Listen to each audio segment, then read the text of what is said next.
ketika orang tua ini membuka tutup air tersebut, orang tua ini terkejut. Air yang dia miliki yang sudah dikuras oleh Rasulullah dibagi-bagikan kepada sahabat yang lain, tidak berkurang setetes pun. Ya Rasulullah, salamun alaik, ya rafi'a syani wa daraji.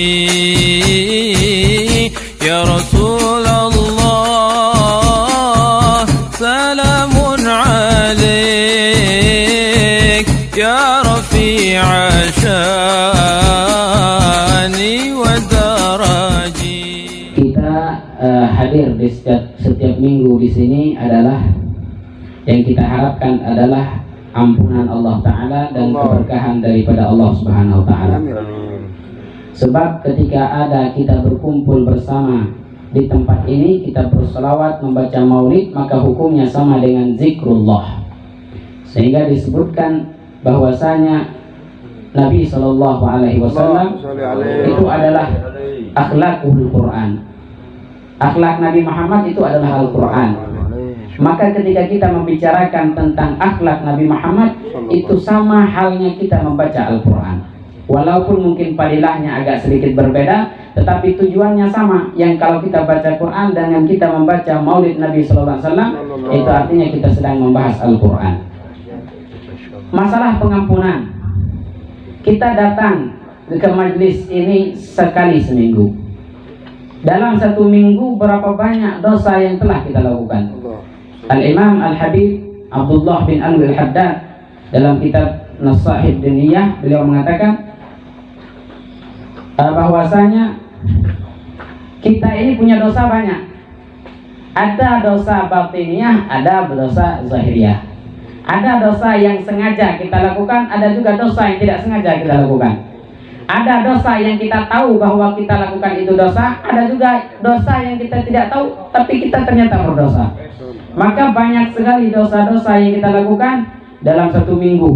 Maka kita datang ke majelis ini, kita merenungi setiap dosa yang kita lakukan dalam satu minggu dan kita memohon ampun kepada Allah Ta'ala. Sehingga dalam doa maulid kita memohon kepada Allah Ta'ala, wa taqabbal taubatat taibin. Mudah-mudahan Allah Ta'ala mengampuni setiap dosa orang yang bertaubat pada maulid ini, pada majlis ini. Dan hendaklah di antara maulid dengan maulid yang lain itu akan menjadi kafarah di antara dosa-dosa kita yang telah kita lakukan. Maka kita mengharapkan ampunan Allah Subhanahu Wa Ta'ala, karena kita ini setiap gerak kita, setiap harakat kita, pergerakan kita, kemudian sakanat kita, diam kita, itu semuanya dosa. Setiap mata melihat yang haram, dosa. Setiap hati kotor, dosa. Setiap mulut berbicara yang kotor, dosa lagi. Setiap kaki melangkah ke tempat yang tidak ada gunanya, dosa lagi. Dosa, dosa, dan dosa. Maka kita ini mengakui dosa kita kepada Allah Ta'ala, dan kita memohon kepada Allah Ta'ala dengan berkah maulid Nabi Muhammad, mudah-mudahan dosa kita diampuni oleh Allah Ta'ala. Makanya di dalam maulid disebutkan kita sedang membawa nama Nabi Muhammad di hadapan Allah Ta'ala. Mungkin kalau kita doa secara langsung dengan Allah, emang kita siapa gitu loh. Tetapi dengan nama Nabi Muhammad yang kita bawa di hadapan Allah Ta'ala, dengan berkah Nabi Muhammad, Allah ampuni dosa kita. Amin. Kemudian kita hadir bersama di tempat ini, di majlis ini adalah mencari keberkahan daripada Allah Subhanahu Wa Ta'ala dengan berkah Nabi Muhammad Sallallahu Alaihi Wasallam. Ketahuilah bahwasanya orang yang mencari dan mengagungkan Nabi Muhammad, keberkahan tidak akan habis untuk mereka. Walaupun kita baca satu maulid tapi dihadiri oleh sejuta orang, semua orang dapat kebaikan berkah, dapat kebahagiaan berkahnya. Walaupun kita maulid setiap hari, tetap dapat berkahnya. Jangan kira maulid terus nanti berkahnya habis. Wah, tidak pakai habis berkah Nabi Muhammad Sallallahu Alaihi Wasallam. Bagaimana disebutkan dalam kitab Khamsuna Mu'jizati Rasulullah, ada 50 mukjizat Rasulullah disebutkan dalam kitab tersebut. Senada juga dengan dan disebutkan dalam hadis Imam Bukhari wal Muslim. Diceritakan oleh sahabat Nabi Muhammad Sallallahu Alaihi Wasallam yang bernama Imran bin Husain.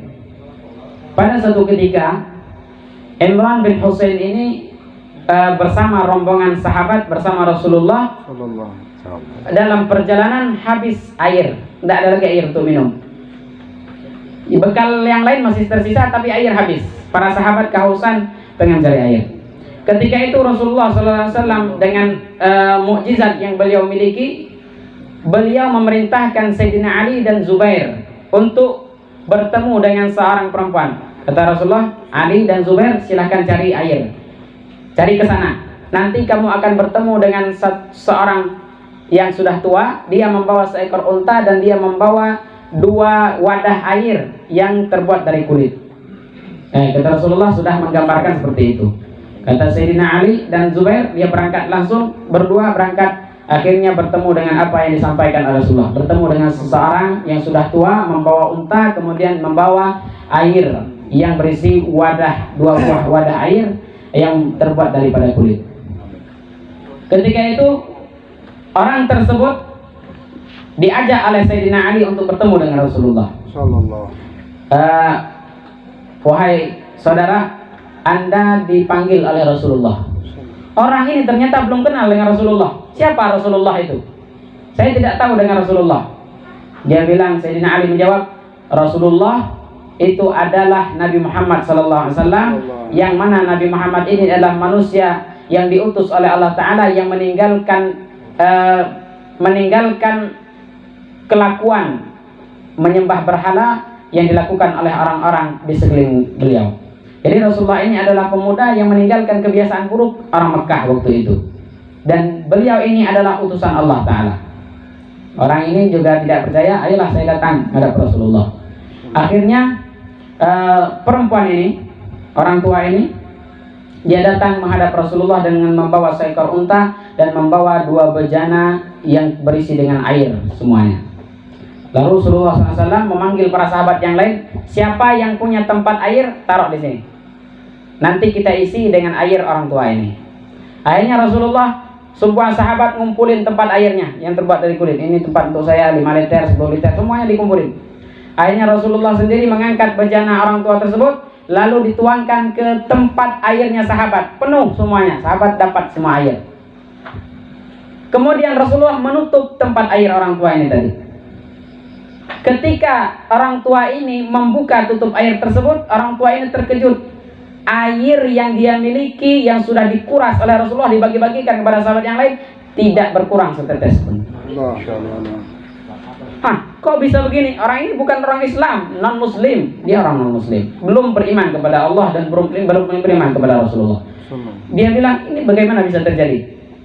Sehingga para sahabat pun ikut heran dengan mukjizat Rasulullah SAW tersebut. Kemudian orang tadi Rasulullah perintahkan untuk membentangkan kain yang dia punya. Kata Rasulullah, orang tua, silakan bentangkan kain. Kami akan memberikan kamu hadiah. Jadi Rasulullah menyuruh sahabat untuk memberikan sedikit bekal yang dia miliki, dibagikan kepada orang tua tersebut. Akhirnya dibagikan sahabat bagi-bagi, akhirnya penuh itu tempat kain berisi dengan makanan dan hadiah. Akhirnya orang itu disuruh pulang sama Rasulullah. Ya, silahkan kamu pulang. Kami tidak pernah mengambil sedikit pun apa yang kamu punya. Kami tidak pernah mengambil air kamu. Kami yang meminta air kepada Allah Subhanahu Wa Taala. Itulah makna daripada kisah tersebut, bahwa kita bisa mengambil kesimpulan bahwa setiap yang kita lakukan untuk Rasulullah, berkahnya tidak bakal habis. Dan berkah yang kita dapat tersebut tidak mengurangi keberkahan yang dari mana sumber berkah itu ada. Seperti air yang dibawa oleh Rasulullah dibagikan kepada sahabat, air orang tersebut tidak berkurang sedikit pun, namun bejana yang dimiliki oleh sahabat penuh semuanya dengan air. Akhirnya orang ini pulang ke rumah menceritakan kepada keluarganya, tadi saya ketemu dengan pemuda yang sangat ganteng, itu dia memiliki ilmu sihir yang sangat tinggi. Kata dia adalah utusan Allah Ta'ala.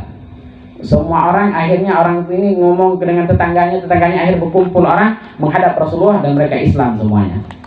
Dan cerita ini termaktub dalam kitab Sahih Imam Bukhari dan Imam Muslim, dan itu merupakan sebuah hadis yang sahih dari Rasulullah, dan itulah merupakan sebuah keistimewaan bagi orang-orang yang menyambung hubungan dengan Rasulullah Sallallahu Alaihi Wasallam. Maka walaupun kita maulid ini ngantuk-ngantuk, walaupun kita tidak semangat, tetap hadir.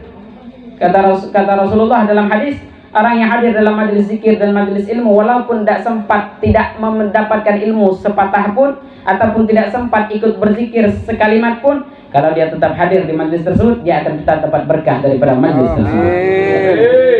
Sebab kita majelis ini, walaupun kita tidak baca sholawat, walaupun kita tidak dapat ilmu, paling tidak kita sudah terhindar dari dosa dan maksiat. Apa maksiat yang kita lakukan selama majelis tadi? Merokok kita enggak. Merokok ada yang makruh, kita enggak tadi. Apalagi yang haram. Maka dari majelis berkumpul dengan orang-orang saleh, maka itu akan mendapatkan keberkahan daripada Allah Subhanahu wa taala. Mudah-mudahan harapan kami yang datang dari Bangko hadir ke sini bikin orang sini hendaknya semangat. Mudah-mudahan dengan kehadiran kami di sini, orang di sini tambah semangat, tambah istiqomah. Itulah harapan kita bersama. Mudah-mudahan kita berkumpul bersama di akhirat nanti bersama Rasulullah Sallallahu Alaihi Wasallam. اللهم اجعل هذا جمعنا جمعا مرحوما وتفرقنا من بعده تفرقا معصوما واجمع بيننا وبين حبيبك سيدنا محمد صلى الله عليه وسلم في دار النعيم وادخلنا من عبادك الصالحين المخلصين يا ارحم الراحمين وكرمك يا اكرم الاكرمين صلى الله على سيدنا محمد والحمد لله رب العالمين والعفو منكم. السلام عليكم ورحمه الله وبركاته.